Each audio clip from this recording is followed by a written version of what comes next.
Good morning students, MKH video series में आपका स्वागत है। इस वीडियो में हम 9th क्लास का 5th चैप्टर स्टार्ट करेंगे और 5th चैप्टर का नाम है हमारे पास यूक्लिड की ज्यामितीय का परिचय। तो हमें यूक्लिड की ज्यामिति का परिचय पढ़ना है। यूक्लिड ने कुछ परिभाषाएं दी थी, उन्हें हम पढ़ेंगे। तो सबसे पहले हमें ज्यामिति को देखना है। ज्यामिति क्या होता है?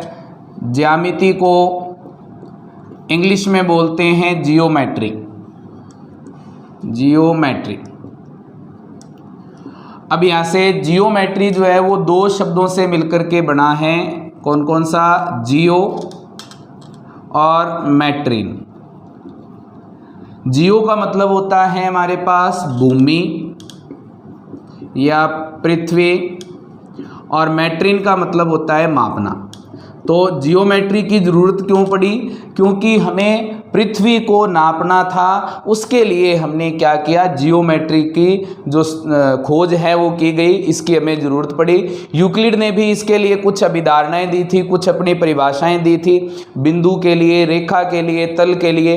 तो उन्हीं के बारे में हम पढ़ेंगे। हालांकि ये जो परिभाषाएं इसने दी थी, जो बाकी गणितज्ञ हैं उन्होंने पूरी तरह से इसे स्वीकारा नहीं है, लेकिन जो इसकी अभिधारणाएं थी वो क्या थी, उनके बारे में हम पढ़ेंगे। तो सबसे पहले इसने जो परिभाषाएं दी थी वो परिभाषाएं हम सीखेंगे कि इसने परिभाषाएं क्या दी हैं बिंदु के लिए, रेखा के लिए, तल के लिए। तो हमारे पास सबसे पहली परिभाषा दी इसने बिंदु की, और बिंदु क्या था? वह भाग जो जिसका कोई भाग नहीं होता। क्या परिभाषा है इसकी?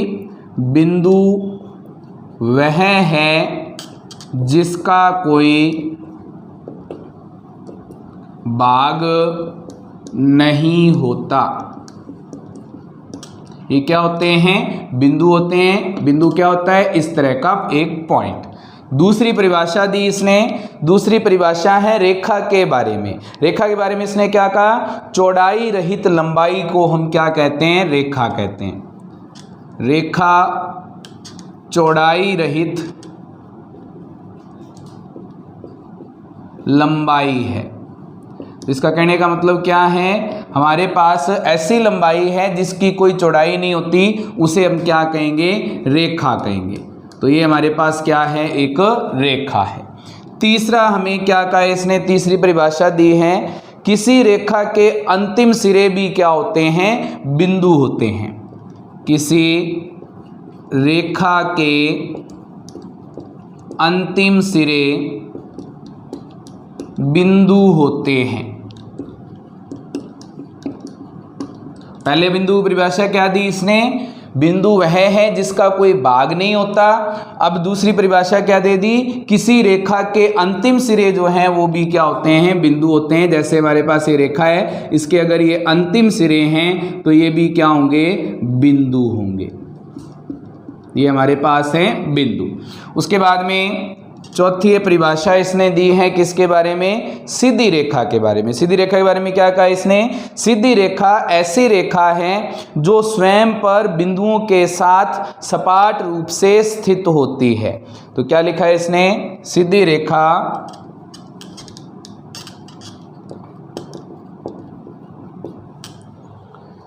ऐसी रेखा है जो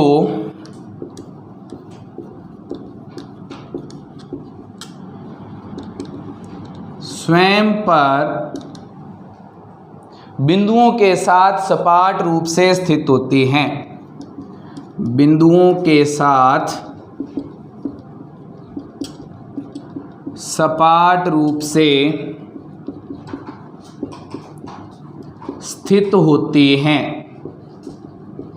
अब इसने क्या कहा है? इसने ये कहा है कि सीधी रेखा एक ऐसी रेखा है जो स्वयं पर बिंदुओं के साथ सपाट रूप से स्थित होने का मतलब है कि जो हमारे पास रेखा है वो बहुत सारे बिंदुओं से मिलकर के बनी हुई होती है। जैसे इसमें रेखा है तो इसमें बहुत सारे बिंदु हैं जिनसे मिलकर के ये बनी हुई है। तो बिंदुओं के साथ ये क्या होती है? सपाट रूप का मतलब है कि इनके बीच में गैप नहीं होता, इसको हम कहेंगे रेखा। तो हमारे पास सीधी रेखा क्या है? सीधी रेखा वह है जो स्वयं पर बिंदुओं के साथ सपाट रूप से स्थित होती है।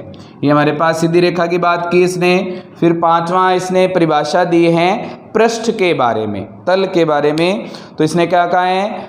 पृष्ठ वह है जिसकी केवल लंबाई और चौड़ाई होती है। तो पृष्ठ के बारे में क्या कहा इसने, पृष्ठ वह है जिसकी केवल लंबाई और चौड़ाई होती है। ये हमारे पास है पृष्ठ।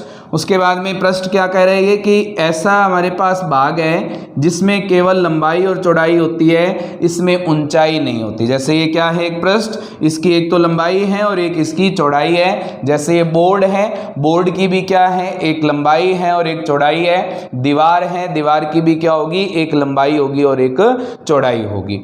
उसके बाद में छठा भाग इसने क्या कहा है, छठा भाग में इसने कहा है कि हमारे पास प्रत्येक पृष्ठ के जो किनारे हैं वो क्या होते हैं, रेखाएं होते हैं। प्रत्येक पृष्ठ के किनारे रेखाएं होते हैं। तो ये हमारे पास है कि जो पृष्ठ हमारे पास है उसके जो किनारे हैं वो क्या होंगे, एक रेखा होंगे। जैसे हमने रेखा की परिभाषा पहले भी पढ़ी थी, किसी रेखा के ये हमने लिखा था रेखा चौड़ाई रहित लंबाई होती है। तो इसने पृष्ठ के लिए भी कहा है कि पृष्ठ के किनारे जो हैं वो भी क्या होंगी, एक रेखाएं होंगी। सातवां इसने कहा है समतल पृष्ठ स्वयं पर सीधी रेखाओं के साथ सपाट रूप से स्थित होता है। जो समतल पृष्ठ होता है वो क्या होता है, सीधी रेखाओं के साथ सपाट रूप से स्थित होता है। लिखेंगे समतल पृष्ठ स्वयं पर सीधी रेखाओं के साथ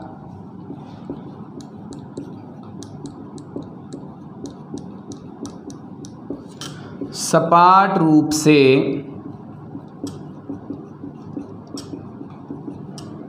स्थित होता है। तो इसने क्या कहा है कि जो समतल पृष्ठ हैं, जैसे ये समतल पृष्ठ हमने बनाया, बोर्ड एक समतल पृष्ठ है, ये क्या कह रहा है कि सीधी रेखाओं के साथ सपाट रूप से स्थित होता है। अगर हम इसमें रेखाएं खींचें तो सीधी रेखाएं जो हैं, जैसे हमारे पास ये इसके बीच में रेखाएं खींचें तो इन रेखाओं के साथ ये सपाट रूप से स्थित है। सपाट का मतलब क्या है, बहुत ही नज़दीक नज़दीक एक साथ मिली हुई जो रेखाएं हैं उनसे मिलकर के ये पृष्ठ जो है वो बनता है। तो ये इसकी कुछ परिभाषाएं थी जो यूक्लिड ने दी थी। अब इसने कुछ अभिग्रहित और अभिधारणाएं भी दी थी। अभिग्रहित और अभिधारणाएं क्या थी, वो स्पष्टतः सार्वभौमिक सत्य होती हैं, उन्हें सिद्ध करने की जरूरत नहीं होती और ना ही उन्हें सिद्ध किया जा सकता है। तो यूक्लिड ने जो अभिधारणाएं और अभिग्रहित दिए हैं उन्हें हम पढ़ेंगे कि उसने क्या क्या अभिग्रहित दिए थे और क्या क्या उसने अभिधारणाएं दी थी।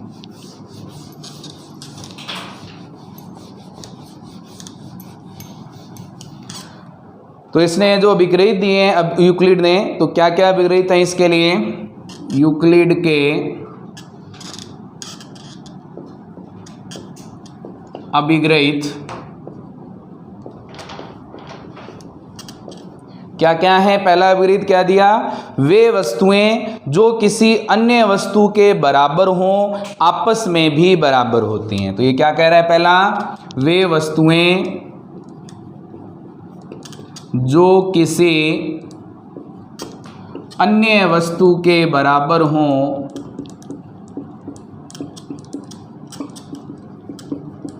वे आपस में भी बराबर होती हैं।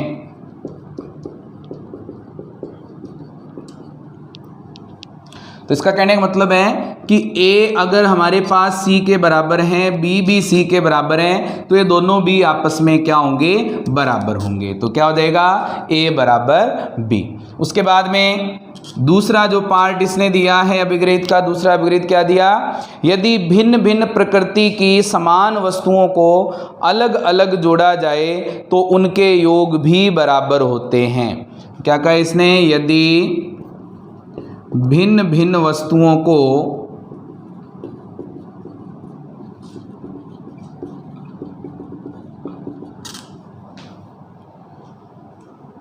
भिन्न भिन्न प्रकृति की समान वस्तुओं को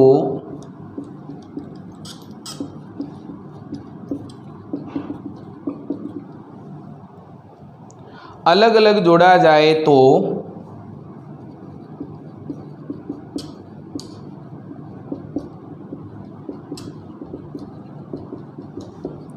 उनका योग भी बराबर होता है।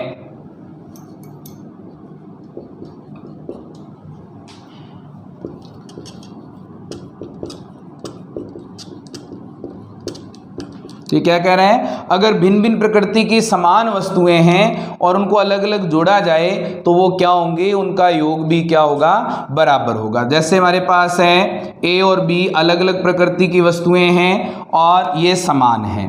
सी और डी अलग अलग प्रकृति की वस्तुएं हैं और ये समान हैं और ये भी आपस में क्या है, बराबर हैं। अब इन्होंने कहा है कि अलग अलग प्रकृति की दो वस्तुओं को अगर जोड़ें तो हमारे पास जो जोड़ आएगा वो बाकी जो अलग प्रकृति की समान वस्तुएं हैं उनके जोड़ के भी क्या होगा, बराबर होगा। कहने का मतलब अगर हम अलग अलग प्रकृति की दो वस्तुओं को जोड़ते हैं, समान वस्तुओं को जोड़ते हैं, तो उनका अलग अलग जो जोड़ है वो भी क्या आएगा, समान ही आएगा। तो ये इसका दूसरा अभिग्रहित था। तीसरा अभिग्रहित क्या कह रहे हैं, तीसरा अभिग्रहित कह रहे हैं यदि बराबर वस्तुओं में से एक दूसरे को घटाया जाए तो शेष फल भी बराबर होता है। तो यदि बराबर वस्तुओं में से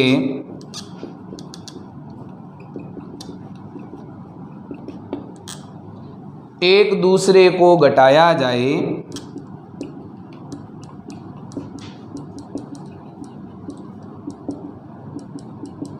तो शेष फल भी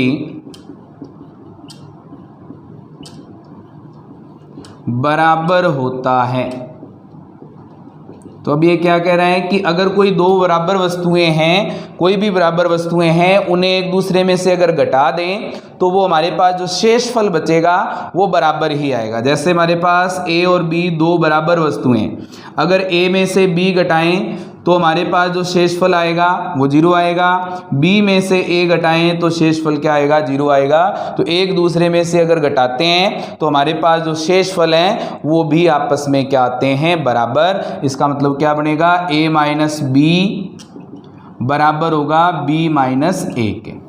ये अभिग्रहित कह रहे हैं। उसके बाद में अगला अभिग्रहित दिया है, वे वस्तुएं जो संपाती होती हैं एक दूसरे के बराबर होती हैं। तो ऐसी वस्तुएं जो संपाती हों वो एक दूसरे के क्या होंगी, बराबर। संपाती क्या होता है, अगर हम इन वस्तुओं को एक दूसरे के ऊपर रखें तो ये पूरी तरह से एक दूसरे को ढक लेती हैं, उन्हें हम क्या कहते हैं, संपाती वस्तुएं कहते हैं। तो क्या अभिग्रहित है इसका, चौथा क्या लिखा है इसने, वे वस्तुएं जो संपाती होती हैं, वे वस्तुएं जो संपाती होती हैं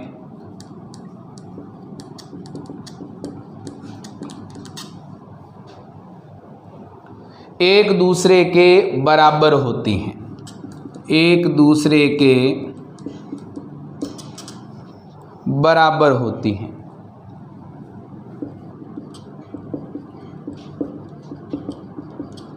तो ये क्या कह रहे हैं, अगर संपाती वस्तुएं, संपाती वस्तुओं मतलब अगर हम एक दूसरे के ऊपर रखें तो एक दूसरे को ढक लेंगी तो वो आपस में क्या होंगी, बराबर भी होंगी।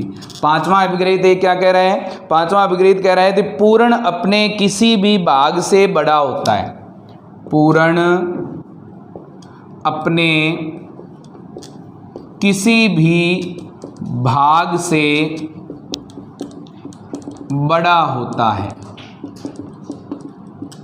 अब पूर्ण का मतलब कि पूरा, जो हमें मान दिया है वो पूरा, वो अपने किसी भी भाग से क्या होगा, बड़ा। जैसे हमारे पास ये बोर्ड है, बोर्ड एक पूरा हिस्सा है, अगर इसमें से हम ये कोई भी हिस्सा निकालेंगे तो ये हिस्सा पूरे बोर्ड से क्या है, छोटा है, और पूरा बोर्ड इस हिस्से से क्या है, बड़ा है। तो यही इसने कहा है इसने कि पूर्ण अपने किसी भी भाग से क्या होता है, बड़ा होता है।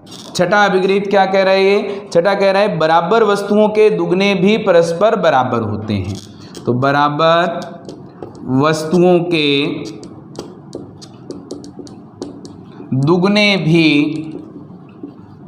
परस्पर बराबर होते हैं। इसने कहा है कि अगर कोई दो वस्तुएं बराबर हैं और उनका दुगना किया जाए दोनों का तो वो भी क्या होंगे, बराबर होंगे। जैसे हमारे पास a बराबर b है, अगर दोनों का दो गुना कर दें तो क्या बनेगा, 2a बराबर 2b बन जाएगा। तो दुगने भी बराबर होते हैं। सातवां अभिग्रहित ये क्या कह रहा है, सातवां अभिग्रहित कह रहा है कि किसी वस्तु के आधे भाग परस्पर क्या होते हैं, बराबर होते हैं। किसी वस्तु के आधे भाग परस्पर बराबर होते हैं। तो इसने कहा है कि कोई भी वस्तु है, उस वस्तु के अगर हम दो भाग करें तो वो दोनों भाग आपस में क्या होंगे, बराबर। जैसे हमारे पास बोर्ड है, बोर्ड के बराबर हम दो हिस्से कर दें, आधे आधे भाग कर दें, तो ये जो दोनों हिस्से बनेंगे वो दोनों आपस में क्या होंगे, बराबर होंगे। तो ये इसका सातवां अभिग्रहित था कि किसी वस्तु के आधे भाग परस्पर क्या होते हैं, बराबर होते हैं। तो ये इसके अभिग्रहित थे। अब हम इसकी कुछ अभिधारणाएं पढ़ेंगे, जो इसने अभिधारणाएं दी हैं।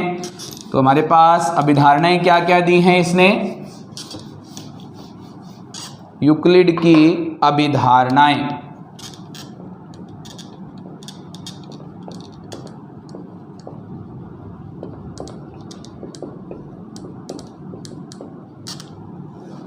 अभिधारणाएं क्या क्या हैं। पहली अभिधारणा दी है इसने, एक बिंदु से एक अन्य बिंदु तक एक रेखा खींची जा सकती है।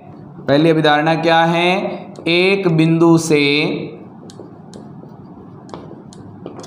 एक अन्य बिंदु तक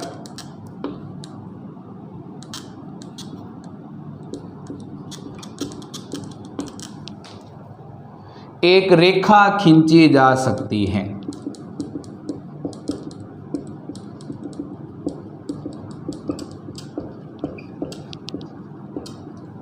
तो इसने कहा है कि एक बिंदु से एक दूसरा बिंदु है, इस तक एक रेखा खींची जा सकती है। ये इसकी अभिधारणा है, एक ही रेखा खींची जा सकती है, इसका कहना मतलब ये है।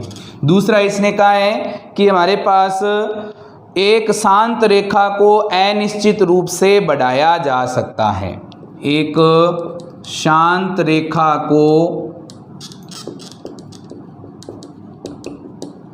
अनिश्चित रूप से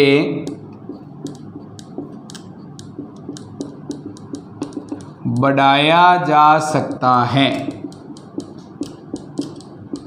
तो हमारे पास कोई भी रेखा है, इस रेखा को हम अनिश्चित रूप से आगे बढ़ा सकते हैं। जैसे हमारे पास इधर भी बढ़ा सकते हैं, तो इसे अनिश्चित रूप से बढ़ाया जा सकता है। तीसरा पार्ट इसने कहा है कि तीसरी जो अभिधारणा है, किसी बिंदु को केंद्र मानकर समान त्रिज्या से केवल एक वृत्त खींचा जा सकता है। किसी बिंदु को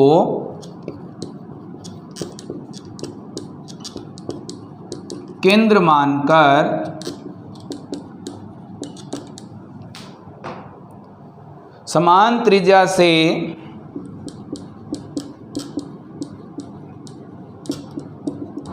केवल एक वृत्त खींचा जा सकता है।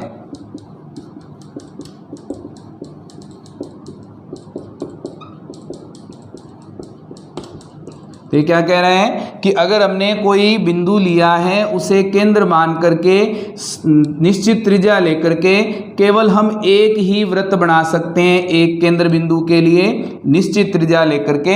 ये इसकी अभिधारणा थी। उसके बाद में चौथी अभिधारणा का है, सभी समकोण एक दूसरे के बराबर होते हैं।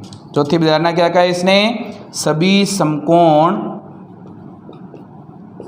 एक दूसरे के बराबर होते हैं। ये कह रहा है कि जितने भी समकोण हैं वो समकोण क्या होंगे, एक दूसरे के बराबर होंगे। पांचवा इसने अभिधारणा दी कि यदि एक रेखा दो सीधी रेखाओं पर गिरकर अपने एक ही और दो अंतः कोण इस प्रकार बनाए कि इन दोनों कोणों का योग मिलकर दो समकोणों से कम हो, तो दोनों सीधी रेखाएं अनिश्चित रूप से बढ़ाए जाने पर उसी ओर मिलती हैं जिस ओर यह योग दो समकोण से कम होता है। तो इसने क्या कहा है, यदि एक सीधी रेखा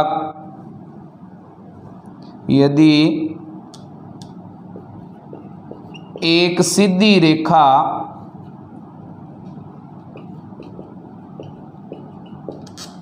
दो सीधी रेखाओं पर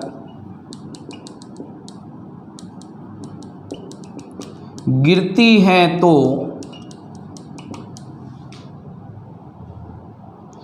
अपने एक ही और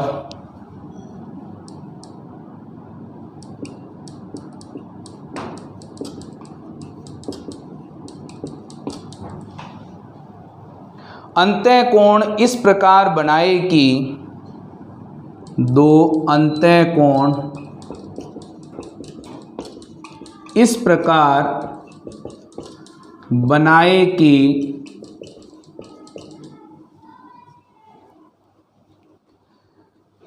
इन दोनों कोणों का योग मिलकर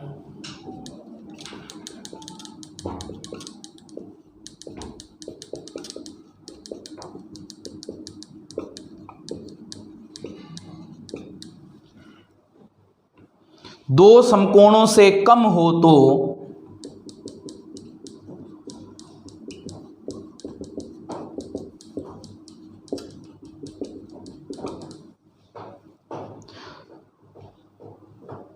तो वे दोनों सीधी रेखाएं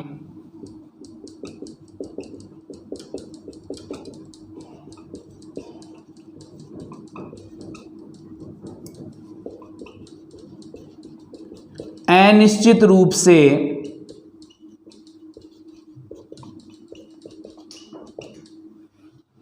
बढ़ाने पर उस ओर मिलती हैं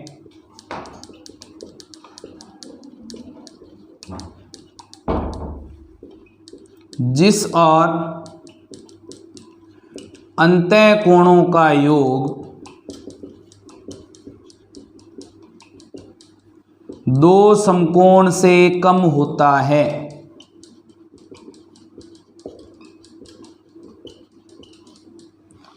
तो ये इसकी पांचवी अवधारणा है। क्या क्या रहा है उसको थोड़ा डायग्राम से समझेंगे। इसने कहा है कि अगर हमारे पास कोई रेखा है और ये दो सीधी रेखाओं पर गिरती है तो हमारे पास जो इसके एक और बनने वाले अंतःकोण हैं इनका योग अगर दो समकोण से कम है, या दो समकोण का मतलब क्या हो गया 180 डिग्री, तो इन दोनों के अंतःकोणों का योग अगर 180 डिग्री से कम है तो जो रेखाएं हमने बनाई हैं सीधी रेखाएं दोनों रेखाएं इनको अगर अनिश्चित रूप से आगे बढ़ाएं तो ये आगे बढ़ाने पर उस ओर मिलेंगी जिस ओर इनका योग 180 डिग्री से कम हो रहा है। तो इनका जो योग है वो 180 डिग्री से इस ओर कम हो रहा है, तो इस ओर आगे बढ़ाएंगे तो ये आपस में किसी बिंदु पर जाकर के मिल जाएंगी। ये इसकी अभिधारणाएं थी। अब इन अभिधारणाओं और अभिग्रहितों के आधार पर कुछ क्वेश्चन दिए हुए हैं और जो क्वेश्चन है 5.1 प्रश्नावली के उनको हम हल करेंगे। तो प्रश्नावली 5.1 का जो पहला प्रश्न है हमारे पास वो आपकी स्क्रीन पे आ रहा है। सत्य असत्य है वो बताना है हमें।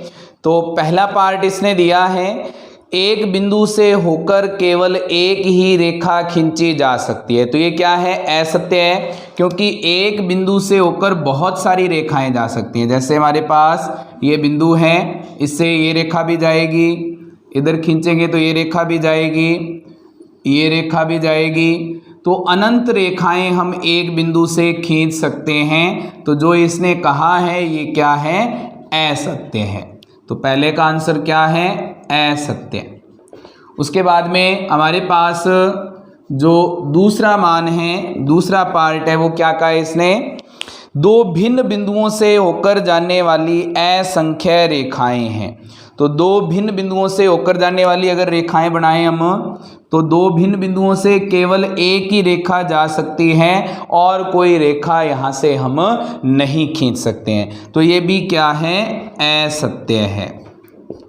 उसके बाद में तीसरा पॉइंट, तीसरे पॉइंट में हमें कहा है इसने एक शांत रेखा दोनों ओर अनिश्चित रूप से बढ़ाई जा सकती है। तो कोई भी एक रेखा है उसे हम अनिश्चित रूप से दोनों ओर बढ़ा सकते हैं। ये क्या है सत्य है। तो हमारा जो तीसरा पार्ट है वो है सत्य। उसके बाद में चौथा पार्ट इसने दिया है यदि दो वृत्त बराबर हैं तो उनकी त्रिज्याएं भी बराबर होती हैं। तो अगर दो वृत्त बराबर हैं तो उनकी त्रिज्याएं भी क्या होंगी, बराबर होंगी, क्योंकि हमारे पास जो क्षेत्रफल हैं वो संपाती होते हैं। तो हमारे पास अगर दो वृत्त बराबर हैं, क्या बनेगा, दो हमारे पास अगर वृत्त हैं और वो आपस में बराबर हैं, तो ये दोनों वृत्त के जो त्रिज्याएं हैं वो भी आपस में बराबर होंगी, क्योंकि जब इनके हमारे पास क्षेत्रफल बराबर होंगे तो ये दोनों को हम इसको उठा करके इसके ऊपर रखें या इसको उठा करके इसके ऊपर रखें तो ये दोनों एक दूसरे को ढकेंगे पूरा पूरा, इसलिए ये दोनों वृत्त जो हैं वो संपाती होते हैं। जब संपाती होंगे तो इनकी जो त्रिज्याएं हैं वो भी क्या होंगी, आपस में बराबर होंगी। तो हमारा जो चौथा पार्ट है वो हो गया। अब पांचवा पार्ट इसने दिया है, क्या दिया है, आकृति में यदि ए बी बराबर है पी क्यू और पी क्यू बराबर है एक्स वाई तो ए बी बराबर एक्स वाई होगा। तो हमारे पास कुछ इस तरह की रेखाएं दी हैं, ए बी पी क्यू और एक्स वाई।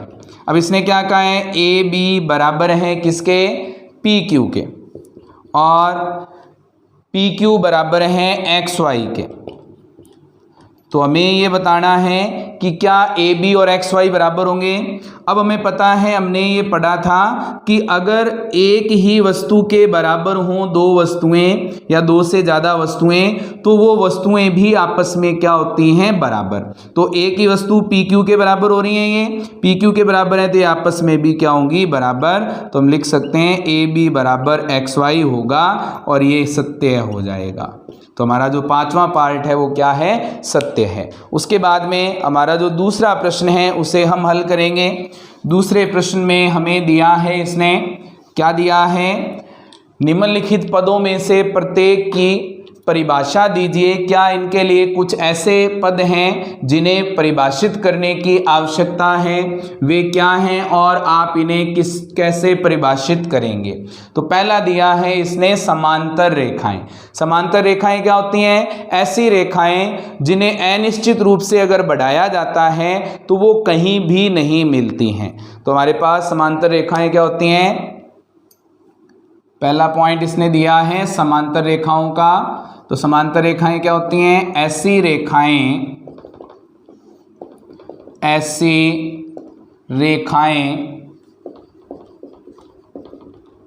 जिन्हें अनिश्चित रूप से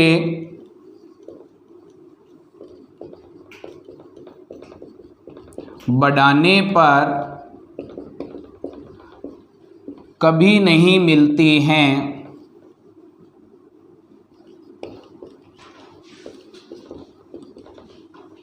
समांतर रेखाएं कहलाती हैं।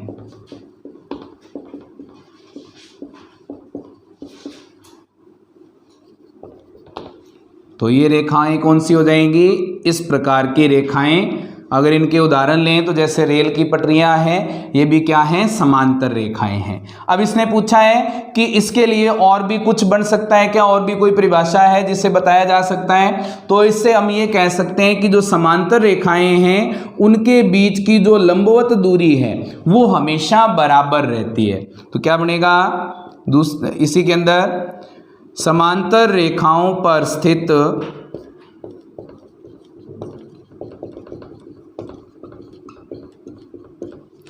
बिंदुओं की लंबवत दूरी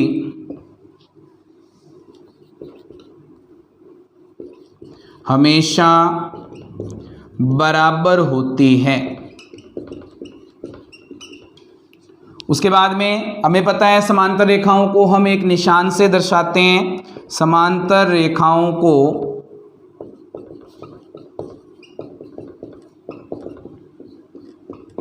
से प्रदर्शित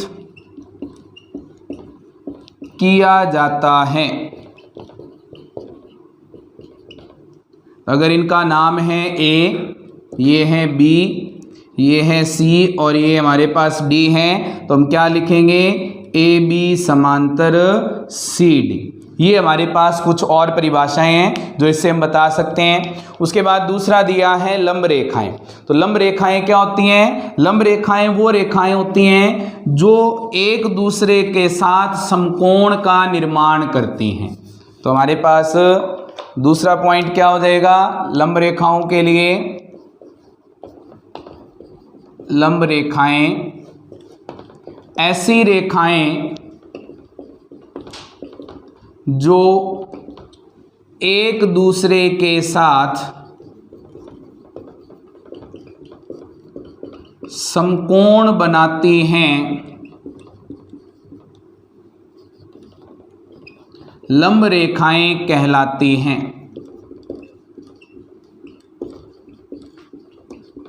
अब ये लंब रेखाएं किस प्रकार से? जैसे हमारे पास ये एक रेखा है और ये भी हमारे पास एक रेखा है। अगर हम देखें दोनों एक दूसरे के साथ क्या कर रही हैं? ये एक दूसरे के साथ समकोण का निर्माण कर रही हैं। तो इन्हें हम क्या कहते हैं? लंब रेखाएं। और लंब रेखाओं को दर्शाने का जो तरीका है वो क्या होता है? अगर हमारे पास दो रेखाएं हैं ए बी और सी डी, तो हम लिख सकते हैं कि ए बी लंब है सी डी पर या सी डी लंब है ए बी पर। तो लंब को हम उल्टे टी से दर्शाते हैं। ये हमारा दूसरा पॉइंट हो गया।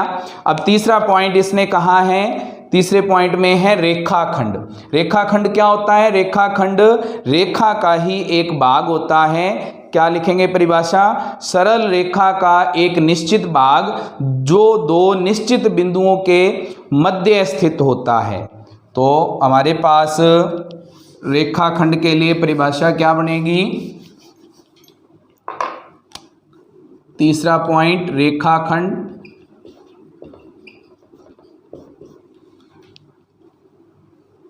रेखा का वह भाग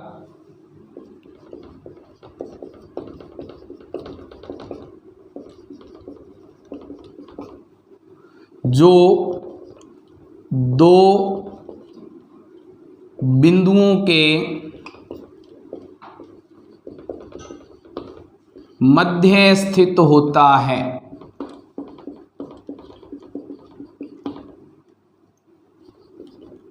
रेखाखंड कहलाता है।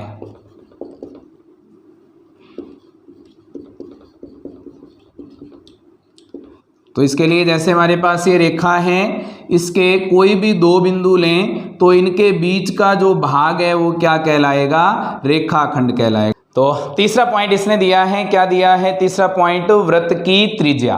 तो वृत्त की त्रिज्या क्या होती है? वृत्त की त्रिज्या, ये हमारे पास वृत्त की त्रिज्या क्या होगी? अगर हमारे पास कोई वृत्त है तो वृत्त में जो केंद्र बिंदु होता है उस केंद्र बिंदु को परिधि पर स्थित किसी बिंदु से मिलाने वाली जो रेखा है वो क्या कहलाती है? वृत्त की त्रिज्या कहलाती है। तो यहाँ पे परिभाषा क्या बनेगी? वृत्त के केंद्र को परिधि पर स्थित किसी बिंदु से मिलाने वाली रेखा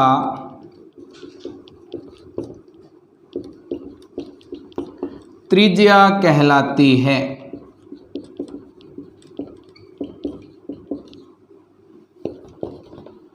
ओ ए इस वृत्त की त्रिज्या है।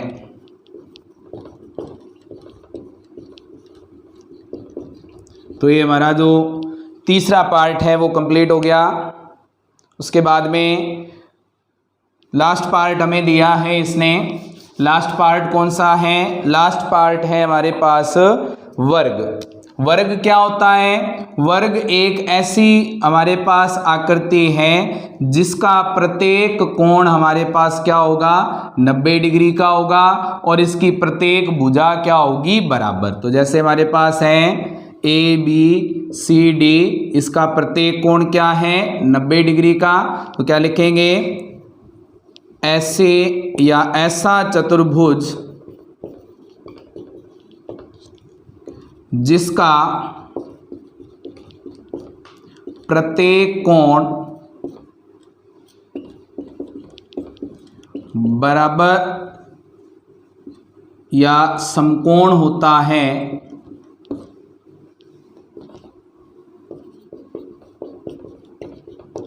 तथा प्रत्येक भुजा बराबर होती है, वर्ग कहलाता है।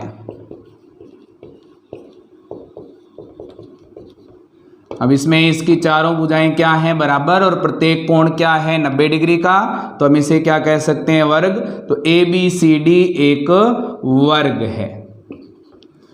तो हमारा जो दूसरा प्रश्न है वो कंप्लीट हो गया। अब हम इसका तीसरा प्रश्न करेंगे, और तीसरा प्रश्न आपकी स्क्रीन पे आ रहा है। तीसरे प्रश्न में क्या कहा है इसने, तीसरे प्रश्न में कहा है, नीचे दी गई दो अभिधारणाओं पर विचार कीजिए। पहला दिया है इसने, दो भिन्न बिंदु A और B दिए रहने पर एक तीसरा बिंदु C ऐसा विद्यमान है जो A और B के बीच स्थित होता है।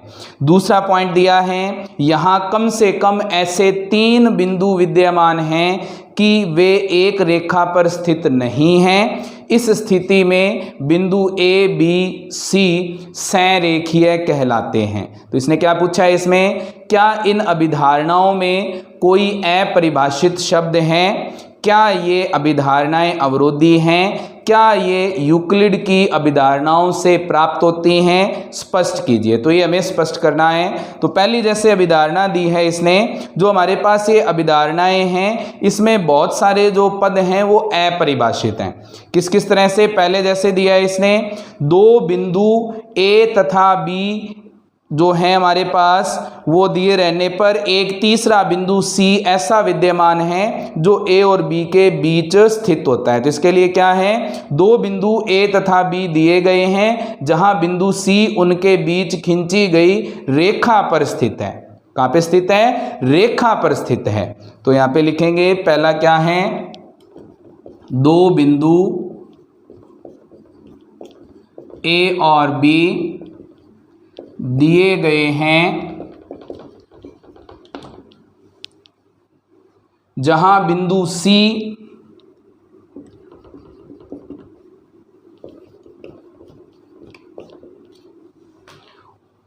उनके बीच खींची गई रेखा पर स्थित है, उनके बीच खींची गई रेखा पर स्थित है।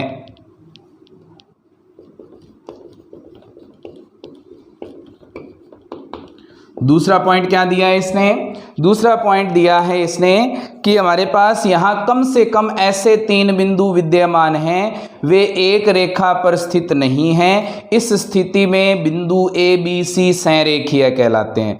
तो क्या बनेगा इसके लिए, बिंदु A तथा B दिए गए हैं, हम एक बिंदु C ले सकते हैं जो A तथा B से होकर गुजरती हुई रेखा पर स्थित नहीं है, और इस स्थिति में यदि बिंदुओं A तथा B को C से मिलाया जाता है तो ये एक क्या बनेगा, त्रिभुज बनेगा, संरेखीय ये नहीं होंगे। तो क्या लिखेंगे, बिंदु A तथा B दिए गए हैं, बिंदु A तथा B दिए गए हैं, बिंदु C ले सकते हैं, एक बिंदु C ले सकते हैं जो A व B को मिलाने वाली रेखा पर स्थित नहीं है। यदि A व B को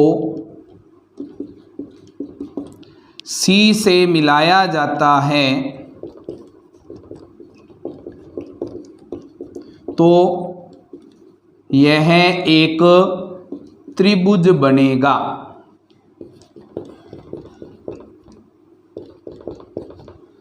इसके बाद में इसने जो पूछा है, यह जो अभिग्रहित हैं वो यूक्लिड के अभिग्रहितों पर आधारित नहीं है। हालांकि अभिग्रहितों का अनुसरण करते हैं क्योंकि दो दिए हुए विभिन्न बिंदुओं से केवल एक ही रेखा गुजरती है। तो यहाँ पे हम कह सकते हैं कि जो ये हमें अभिग्रहित दिए गए हैं वो यूक्लिड के अभिग्रहितों पर आधारित नहीं है। तो हमारा जो तीसरा प्रश्न है वो कंप्लीट हो गया। अब हम इसका चौथा प्रश्न हल करेंगे। चौथा प्रश्न इसने दिया है, दो बिंदु हैं हमारे पास ए और बी, और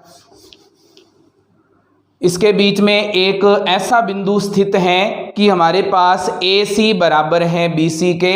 सिद्ध कीजिए कि AC बराबर होगा 1/2 AB के। एक आकृति खींचकर इसे स्पष्ट कीजिए। तो हमें कहा है इसने कि A और B दो बिंदु हैं और इनके बीच में रेखा खींची गई है, और रेखा खींच करके हमने C बिंदु ऐसा लिया है कि हमारे पास क्या बन गया, AC बराबर BC बन गया। अब हमारे पास AC बराबर BC है, हमें यह सिद्ध करना है कि AC बराबर क्या है, 1/2 AB। इसे सिद्ध करने के लिए हम दोनों तरफ AC जोड़ देंगे। तो दोनों तरफ AC जोड़ने पर क्या बन जाएगा, AC plus AC, BC plus AC। यहाँ से AC और AC जुड़ेंगे 2AC, BC और AC जुड़ेंगे क्या बन जाएगा, AB। 2 गुणा में है, उधर जाकर क्या हो जाएगा, भाग में, तो क्या बन जाएगा 1/2 AB। तो AC जो है वो क्या होगा, 1/2 AB होगा। यही हमें सिद्ध करना था, सिद्ध हो गया। तो हमारा जो चौथा प्रश्न है वो कंप्लीट हो गया। अब हम इसका 5वां प्रश्न हल करेंगे। तो 5वां प्रश्न हमें दिया है, इसने क्या कहा है, प्रश्न 4 में किसी बिंदु C रेखाखंड AB का मध्य बिंदु कहलाता है। सिद्ध कीजिए कि एक रेखाखंड का एक और केवल एक ही मध्य बिंदु होता है। तो हमें यह सिद्ध करना है कि इसका केवल एक ही मध्य बिंदु होता है। तो इसके लिए हमारे पास जो डायग्राम बना था प्रश्न नंबर 4 में वो बनाएंगे। क्या बना था हमारे पास, इस तरह का डायग्राम था, A B और बीच में हमने बिंदु लिया था C। हम मान लेते हैं यहाँ पे कि D बिंदु एक और है जो इसका मध्य बिंदु है। तो हमने क्या किया है, माना D इस रेखा का एक अन्य मध्य बिंदु है। तो हमारे पास ये अगर एक ही बिंदु होगा तो ये जो CD दूरी बनी है वो क्या होगी, 0 होगी। कहने का मतलब C और D जो बिंदु हैं वो क्या होंगे, संपाती होंगे। तो इन्हें सिद्ध करने के लिए हमें पता है C इसका मध्य बिंदु है, चूंकि C AB का मध्य बिंदु है तो क्या बनेगा, AC बराबर CB। ये दोनों बराबर हो जाएंगे।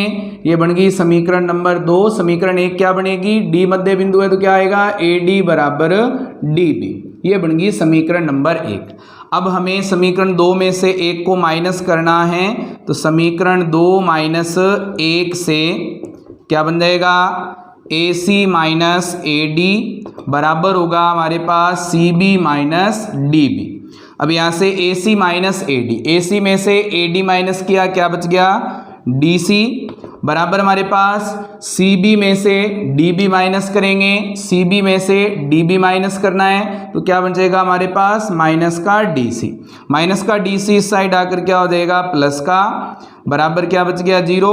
DC और DC कितने हो जाएंगे, 2DC बराबर 0। DC का मान क्या आएगा, 0/2 कितना आएगा, 0। अब DC का मान 0 है, ये दूरी अगर 0 है तो हम लिख सकते हैं अतः बिंदु D व C संपाती हैं तथा एक रेखाखंड का एक और केवल एक मध्य बिंदु होता है।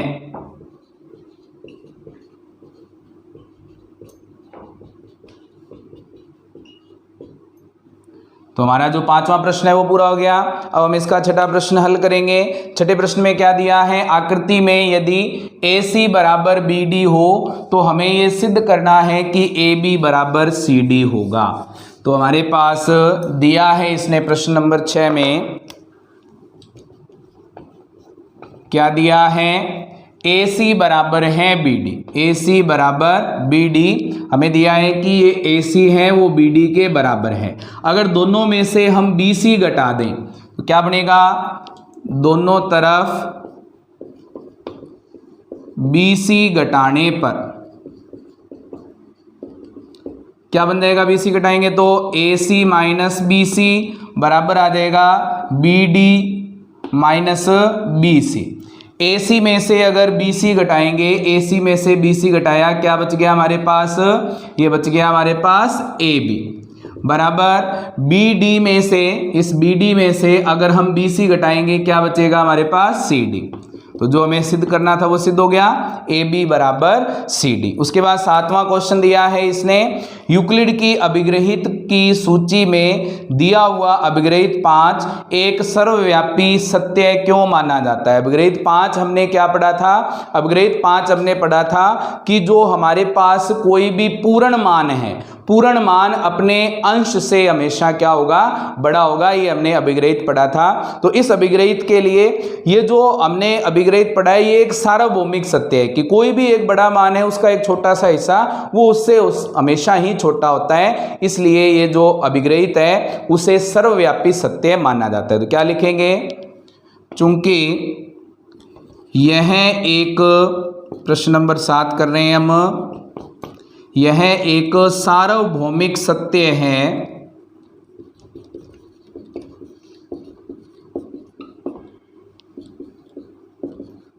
कि पूर्ण मान अपने अंश या भाग से हमेशा बड़ा होता है,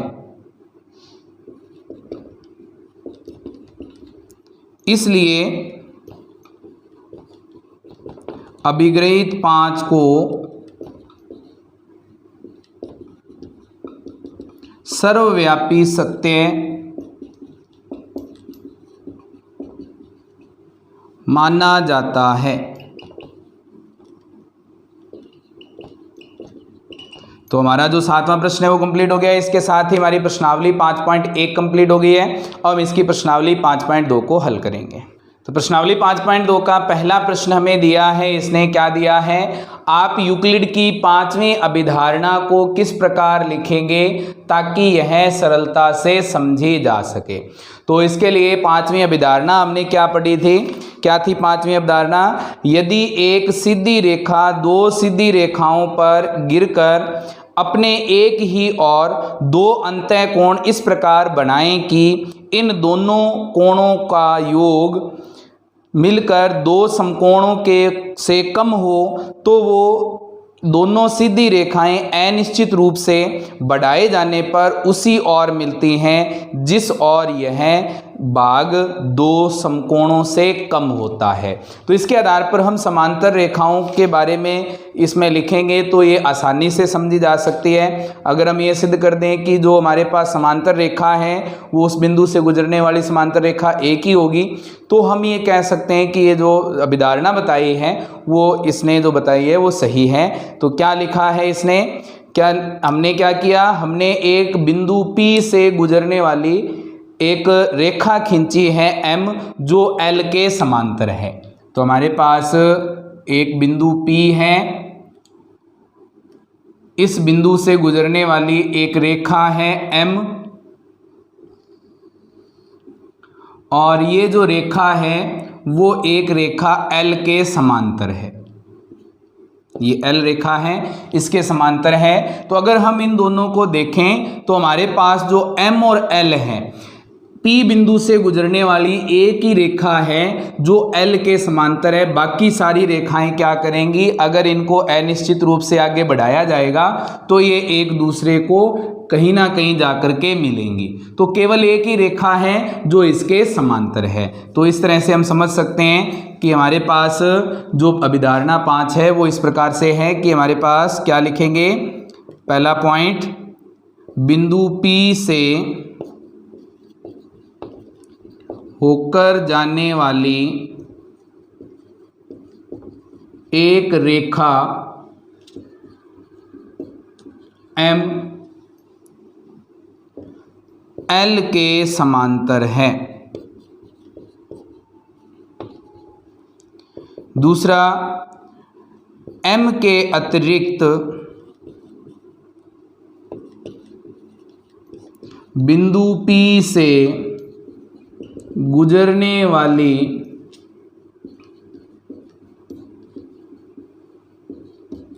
सभी रेखाएं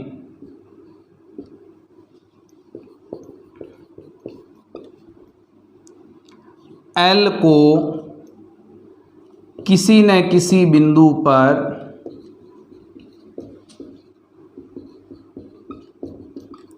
मिलेंगी। अतः केवल एम एल के समांतर है। तो हमारा जो पहला प्रश्न है वो हल हो गया। अब हम इसका दूसरा प्रश्न हल करेंगे। दूसरे प्रश्न में इसने क्या कहा है, इसने कहा है कि क्या यूक्लिड की पांचवी अभिधारणा से समांतर रेखाओं के अस्तित्व का औचित्य निर्धारित होता है, स्पष्ट कीजिए। तो जो प्रश्न इसने पहले में पूछा था उसी तरह का क्वेश्चन पूछा है कि यूक्लिड की पांचवी अभिधारणा से समांतर रेखाओं के अस्तित्व का औचित्य है या नहीं। तो इसके लिए हम दो रेखाएं खींचते हैं और एक तीसरी रेखा खींच लेंगे एल एम, और ये हमारे पास एन है। अब यहाँ से हम अगर देखें तो कोण 1, कोण 2, कोण 3 और कोण 4 हमारे पास हैं। हम अगर ऐसी रेखाओं की रचना कर लें कि हमारे पास जो ये दोनों तरफ जो अंतः कोण बन रहे हैं, हमारे इस रेखा के एक तरफ जो कोण बने हैं, इनका योग अगर दो समकोण के बराबर हो तो ये रेखा इस तरफ नहीं मिलेगी। अगर इधर भी ये दो समकोण के बराबर होगा तो ये रेखा इस तरफ नहीं मिलेगी। तो हमारे पास इनको अनिश्चित रूप से अगर बढ़ाएंगे तो ये दोनों रेखाएं एक दूसरे के साथ कभी नहीं मिलेंगी।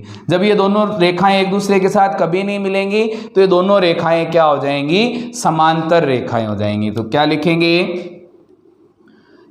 यदि एल व एम रेखाएं इस प्रकार हैं कि एक अन्य रेखा एन इस पर इस प्रकार पड़ती है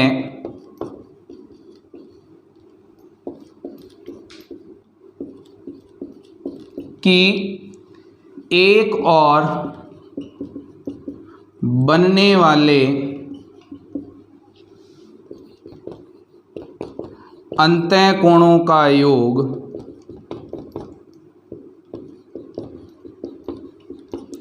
दो समकोण के बराबर हैं,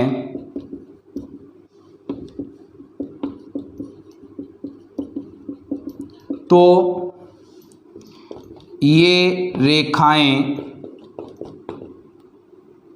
अनिश्चित रूप से आगे बढ़ाने पर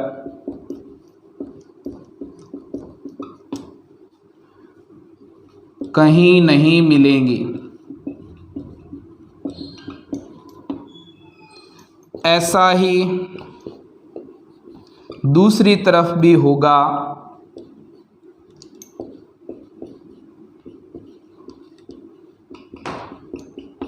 इसलिए